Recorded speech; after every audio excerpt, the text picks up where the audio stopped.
daquele que fica, a pessoa que fica, e principalmente, como é que vocês vêm tratando dentro da regularização de imóveis esse tema, né, da pessoa que busca, dependendo do seu casamento, do seu regime, aquela posse ou aquela propriedade, enfim.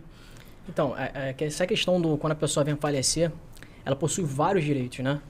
Nem só na seara do direito imobiliário, não só na seara do direito previdenciário, mas também da seara trabalhista também. Eu peguei um cliente uma vez, que foi no meu escritório, eram 2 menores. Tanto o pai e a mãe dos menores tinham falecido. Aí a tia que veio a tomar conta, ter a guarda ali. Então ali, naquele processo ali, eu fiz vários tipos de processos.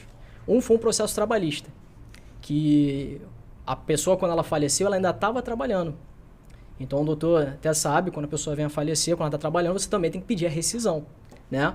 Você entra com uma ação trabalhista também pedindo aquela rescisão se a empresa não pagar em consignação em pagamento, não é isso? Sim. Entendi. Aí ele teve essa parte do direito trabalhista. Aí eu tive que entrar também com pedido de pensão, né, pós-morte, né, ou por morte, né, tanto do pai desses menores, era trabalhista, e um pedido de família também, de guarda, para passar a guarda para a tia. E a questão dos imóveis, aí no caso teria que abrir um inventário para passar para esses menores também, um representante desses menores. Nesse caso, até vou puxar aqui um pouquinho do inventário. A gente tem visto até que, independente de qualquer situação, o judiciário em si tem se tornado muito moroso, né?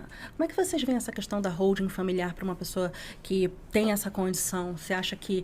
Como é que vocês veem, por exemplo, a diferença entre o inventário extrajudicial ou o inventário judicial ou a holding familiar nesse quesito do que poderia facilitar para quem fica? O inventário judicial, ele é muito mais rápido, né?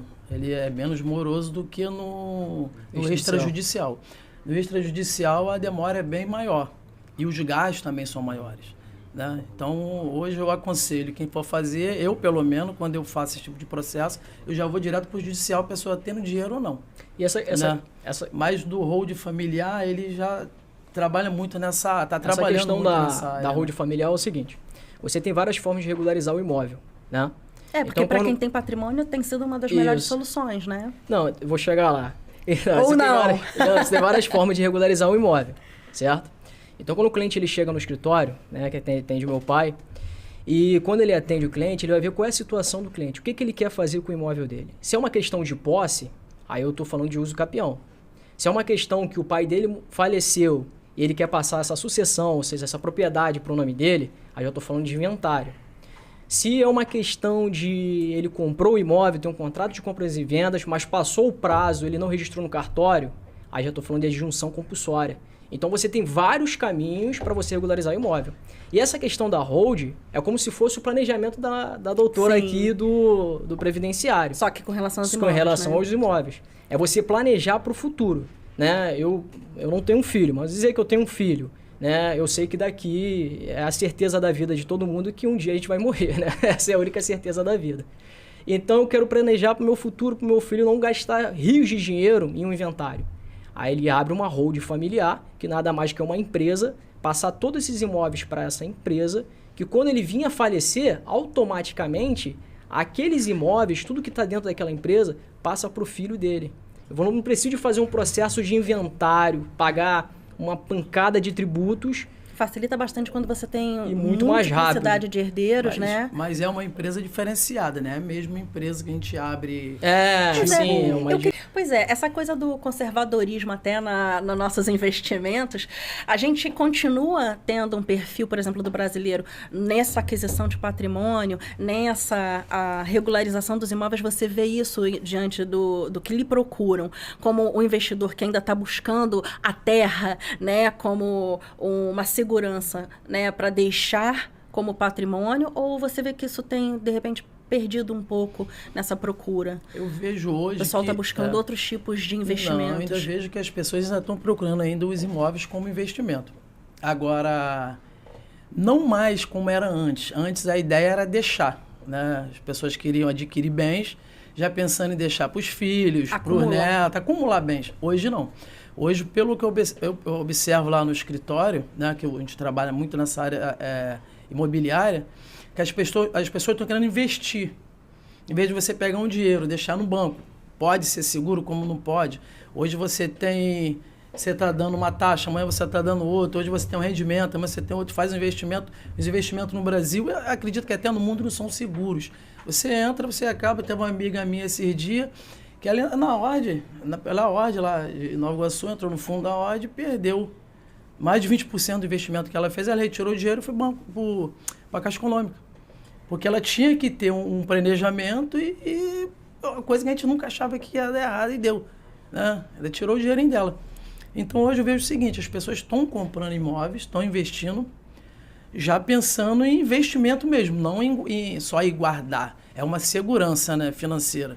É o que eu vejo dessa maneira hoje. Isso acontece muito com quem compra em leilão. Compra ele num preço baixo e vende ele num preço alto. Isso tem bastante. Tem acontecido bastante, inclusive via bancos, né? Via banco, que é imóvel recuperado. Porque na Caixa a gente tem visto, por exemplo, até pela falta do pagamento, às vezes, do financiamento. Então, a recuperação do imóvel e vai a leilão. Aí que está a questão, por que vale a pena regularizar um imóvel? Né? Teve um cliente nosso, que o imóvel dele era de posse. Ele estava vendendo a base de 200, 300 mil reais. Quando a gente conseguimos fazer uso capião do imóvel dele, a gente conseguimos vender o imóvel dele por 600 mil reais. Olha o rendimento que teve só por ter regularizado o imóvel. Porque quando você regulariza, você consegue comprar pela Caixa. Você consegue financiar o imóvel. Agora de posse não. É só em espécie, só em mão. Então ele não vai conseguir. Quem tem 600 mil para dar em mão? A propriedade tem outro valor, de fato. Sim. É segurança jurídica o nome disso. A propriedade dá segurança jurídica. Sim, com certeza. Mas hoje, será que essa propriedade, ela te dá uma segurança de fato? Porque a gente tem visto, inclusive, em relação a invasões, e daí para surgir um uso capião, enfim, a legislação tem sido tão flexível em relação a algumas coisas. E aí eu vou puxar até pela pandemia, que a gente tinha muitas pessoas em caso, por exemplo, de uma locação, estava investindo para ter um retorno numa locação, e aquela pessoa não podia ser despejada até por uma questão de direitos humanos, com relação àquela pessoa não ter um rendimento mais na pandemia. E por isso que eu perguntei, será que isso ainda é um investimento visto da mesma maneira? Mas, na realidade, você teve um fato atípico, né? No caso da pandemia, e as pessoas não perderam. Eu trabalho com imobiliário, então a gente tivemos bastante clientes, conversava até com eles. A pessoa não tem condição de pagar, mas ela vem pagando há 2, 3, 4, 5 anos. Negociação é sempre melhor. Então vamos né? segurar.